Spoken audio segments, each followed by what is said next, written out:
मीठे बच्चे, योग बल से ही आत्मा की कट निकलेगी। फिर बाबा कहते हैं इसलिए बच्चे योग में कभी भी गफलत नहीं करो। जब योग करो बैठ के विशेष बाबा को याद करो तो विशेष तौर से अच्छे से मन और तन दोनों को सेट करके बैठो। ठीक है, इसको कहते हैं गफलत नहीं करना योग में। योग में गफलत जानते हो, बैठे बाबा को याद करने, नमाज पढ़ने लगे, नहीं, बिल्कुल नहीं। आप सो जाओ, जाके सोने के बाद योग करो, नो प्रॉब्लम। अच्छा, प्रश्न, बाप ने बच्चों को बेहद का वर्षा लेने की कौन सी युक्ति बतलाई है जिसमें माया चारों तरफ विघ्न डालती है? बाबा ने कहा, बाबा ने बहुत अच्छी युक्ति बताई है। तुम ब्रह्मा कुमार कुमारियां एक बाप के बच्चे आपस में बहन और भाई हो, तो तुम्हारी कभी भी क्रिमिनल साल्ट हो न सके। भाई बहन विकारों में नहीं जा सकते। तुम्हें शिव बाबा की मत पर चलकर बेहद का वर्षा लेना है, परंतु माया कम नहीं है, चारों तरफ इसमें ही विघ्न डालती है। हम भाई बहन हैं, एक बाप से वर्षा लेते हैं, यही बात भूल जाते हैं। अब देखो, बाबा के बनने के बाद इस ब्राह्मण जीवन में कोई कमी नहीं, ऐसा मेरा अपना व्यक्तिगत अनुभव है जब से भगवान के बने। लेकिन ये जो विकार है अंदर में, ये अंदर ही अंदर खोखला करते हैं। फिर कोई बहाना ढूंढते हैं कि भाई हमें ये नहीं, अपना बहाना। ये विकार सबसे बड़े दुश्मन है हमारे। तो बाबा ने इन मनोविकारों को विजय प्राप्त करने के लिए मन का ही स्क्रू टाइट करना सिखाया। बाबा ने जो प्योरिटी सिखाई है, मन वचन कर्म की पवित्रता है। कर्म लास्ट में, वचन बीच में, और पहले मन में भी कोई संकल्प ना उठे किसी के प्रति, वो तभी होता है जब हमारा दृष्टिकोण सबके प्रति शुद्ध और श्रेष्ठ होता है, उत्तम होता है। और बहन और भाई के दृष्टिकोण से एक दूसरे को देखना, इससे बढ़िया प्योरिटी के लिए और कोई भी दृष्टिकोण हो नहीं सकता। अच्छा, तुम्हें पाके हमने जहां पा लिया है। हाँ? गीत कितना प्यारा है, जमी तो जमी आसमां पा लिया है। तो बाबा कहते बच्चे, ये दिल से आवाज निकले, गुनगुनाओ ये गीत, हे प्रभु, हे पिता, हे शिव बाबा, मीठे बाबा, तुम्हें पाके हमने जहां पा लिया है। अभी कुछ पाना बाकी तो नहीं है ना बाबा को मिलने के बाद। बाबा मिला तो सब कुछ मिला। हाँ, संसार मिला, संसार ही हमारा बाबा है। बाबा कहते हैं गीत का बच्चे एक ही अक्षर काफी है। फिर बाबा ने बहुत अच्छी बात बताई, हमें भी ये मुरली सुन के बड़ा पढ़ के नशा आ गया कि जब बाबा के बने तो मंदिरों में जाकर के कुछ और ही नशा चढ़ता था। आगे लक्ष्मी नारायण के मंदिर में जाते थे तो किस भावना से जाते थे, माला फेरना, पूजा करना, पुष्प चढ़ाना, ऑक्यूपेशन का तो कुछ पता नहीं था। अभी तुम्हारी बुद्धि में ये बातें हैं कि हम ही ये श्री लक्ष्मी श्री नारायण बनने का पुरुषार्थ कर रहे हैं, परंतु तुम्हारे में भी नंबरवार बुद्धि में ये बातें सबके अंदर एक जैसी नहीं है। जिन्होंने कल पहले पुरुषार्थ किया है वो करते जरूर हैं। हम सबको साक्षी होकर के देखते हैं, जो जितना करे उसको उतना मिलेगा। बाबा कहते हैं देखो, एक होता है राजाई घराना, दूसरा होता है प्रजा घराना, फिर उसमें साहूकार होते हैं, साहूकार में भी कोई कम कोई ऐसे। तो सतयुग में भी एक जैसा सब नहीं होगा। कहने का मतलब वहां पर भी पोस्ट पोजीशन होगी देवी देवताओं की दुनिया में, परंतु दुख किसी को नहीं होगा, दिव्यता सबके अंदर होगी। दैवी दुनिया है ना। अच्छा, बाप ज्ञान का सागर है तो जरूर ज्ञान ही तो बच्चों को देंगे ना। उनको ना मनुष्य ना देवता कहा जाता है, उस परमपिता परमात्मा को, सर्वशक्तिमान को। कहने का मतलब ना किसी मनुष्य को भगवान का टाइटल दे सकते हैं, ना किसी देव आत्मा को, ना किसी धर्म आत्मा को।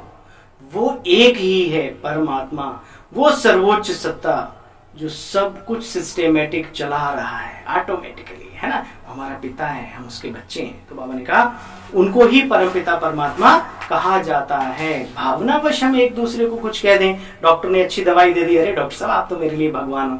दोनों जानते हैं कि भगवान नहीं है, वो एक अलग बात है। लेकिन वास्तव में भगवान कौन है, ये बाबा के घर में प्रजापिता ब्रह्मा कुमारी ईश्वरी विश्वविद्यालय में आकर के हमें अच्छी रीति से पता पड़ता है ना, परिचय मिलता है। बाप ने युक्ति रची है बच्चे, ड्रामा अनुसार तुम ब्रह्मा कुमार, हम भी ब्रह्मा कुमार कुमारी। भैया अभी भगवान के बच्चे, ब्रह्मा के बच्चे, हम भी तो आपस में क्या रिश्ता हो गया। मंदिर में जाते क्या कहते हैं, तुम्हें वो माता पिता, तुम्हें भले पति पत्नी भी हो, ये पुराना रिश्ता है। उसको अभी व्यक्तिगत प्रैक्टिकल जीवन में उसको जीना है, जिंदगी में लेकर के।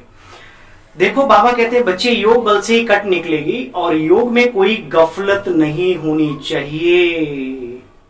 बाबा कहते हैं बहुत आते हैं बाबा के पास, परंतु बाबा को समझते थोड़ी हैं, सिर्फ भावना बस, औरों को भी ले आते, खुद तो जाते ही जाते हैं, औरों को भी ले जाते। चलो भाई, तीर लगता नहीं, आने वालों को तीर लग जाता है और लाने वालों को तीर नहीं लगता। हाँ, फिर थोड़ी बहुत दलाली मिल जाती। बाबा कहते हैं एक आता था, कोई भाई होगा, परम प्रिय होगा कोई, बाबा का अति प्रिय, नाम तो क्या लिया, तो बाबा ने क्या कहता था, बाबा ये दुनिया ऐसी ही चलती है, चलती रहेगी। अरे भैया, दुनिया तो अनवरत चलती ही रहती है, समय कभी रुकता नहीं है, अनवरत अविरल धारा है ये समय की।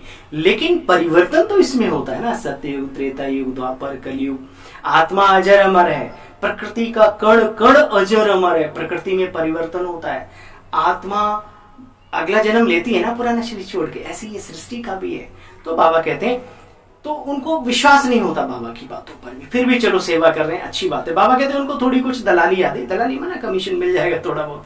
अच्छा भाई, बाबा कहते हैं देखो, तुम अगर समझते हो कि बाप से वर्षा अभी हम ले रहे हैं, तो फिर बच्चों को पूरा पुरुषार्थ करना चाहिए। और अभी संगम पर कुमार कुमारी, बाबा विशेष करें, कभी भी शादी करने का ख्याल नहीं आना चाहिए।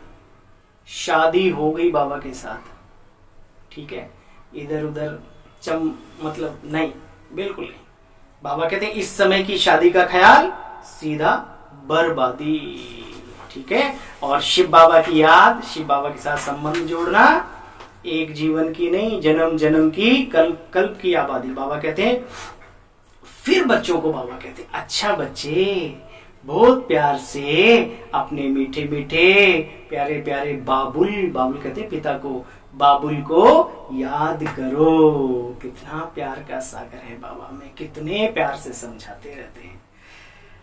तुमको फायदा है याद करने में, ठीक है। अभी तो अनेक प्रकार के दुख और आने हैं, आज भी है वर्तमान समय। आज कोई मरा झगड़ा हुआ, भले किसी के पास लाख करोड़, मतलब जो भी हो, लेकिन जीना मरना ये तो है ना, दुख, ये तो दुख धाम है, दुख की दुनिया। तो बाबा कहते हैं भले किसी के पास लाख करोड़ पदम भी हो, परंतु अगर कोई बीमारी लग गई तो क्या करेंगे बच्चे। विरला के पास कितने पैसे एक जन्म में देखने में आता है, परंतु कोई ऐसा नहीं जिसको दुख ना हो। हाँ, आदरणीय विरला घनश्याम दास विरला जी जो थे, तो उनको भी बहुत पुण्यकर्मी थे, बहुत धार्मिक, उन्होंने बहुत कुछ किया, उनको दिल करता है सलूट करने का। लेकिन ऐसी दिव्य आत्मा को भी बहुत सारे दुख थे, वो मूंग की दाल का पानी पी के रहे बहुत दिनों तक, अगर आपको पता हो तो। कहने को ना पैसा ही सब कुछ नहीं, ये होते हुए भी जीवन में दुख तो होते हैं, ये बाबा महसूस कराने के लिए बोलते हैं। आपके जीवन में बहुत सारे ऐसे लोग होंगे जिनके पास अथाकूत धन होगा, लेकिन उनके जीवन में सुख नाम की चीज, आनंद तो छोड़ो, सुख नाम की हवा भी नहीं होगी उनके पास। कारण अनेक हैं। तो बाबा कहते हैं अच्छा भाई, यहाँ पैसे आदि फिर किसी ने फिर मिट्टी में मिल ही जाने हैं, शरीर छोटा तो सब। अच्छा, फिर बाबा ने बच्चों को नमस्ते किया, हम भी दिल से नमस्ते करें बाबा को। आत्मिक स्थिति में स्थित होके मीठे मीठे स्किल दे बच्चों प्रति, माता पिता बाप दादा का याद प्यार और गुड मॉर्निंग। रूहानी बाप की रूहानी बच्चों को नमस्ते बोलो। हम सब रूहानी बच्चों की रूहानी बाप दादा को नमस्ते। नमस्ते बाबा, नमस्ते, शुक्रिया। फिर बाबा ने पूरा डिटेल में शॉर्ट में आप सार तो समझ ही गए। वरदानी बाबा ने वरदान दिया आज का, अपनी संपूर्णता के आधार पर समय को समीप लाने वाले मास्टर रचयिता भव। वाह, क्रिएटर हैं हम टाइम के भी। समय आपकी रचना है बच्चे, आप मास्टर रचयिता हो। आता है कहीं कहीं भक्ति में कि उस दिव्य पुरुष ने समय को भी बांध दिया। बाबा कहते हैं रचयिता रचना के आधार पर नहीं होते, रचयिता रचना को अधीन करते हैं। इसलिए यह कभी नहीं सोचो कि समय आप ही हमें संपूर्ण बना देगा, नहीं। आपको संपूर्ण बन समय को समीप लाना है। वैसे भी कोई विघ्न आता है तो एक टाइम पर चला तो जाता है, लेकिन समय से पहले परिवर्तन शक्ति द्वारा अगर उसे आप परिवर्तन कर दो तो उसकी प्राप्ति, उसके नंबर आपके पुरुषार्थ में ऐड हो जाएंगे। बाबा कहते हैं समय के आधार पर परिवर्तन किया तो प्राप्ति तो समय को हो जाएगी। अच्छा भाई, आज का स्लोगन सुनो, कर्म और योग का बैलेंस रखने वाले बच्चे ही सच्चे सच्चे कर्म योगी हैं। ओम शांति। Good morning.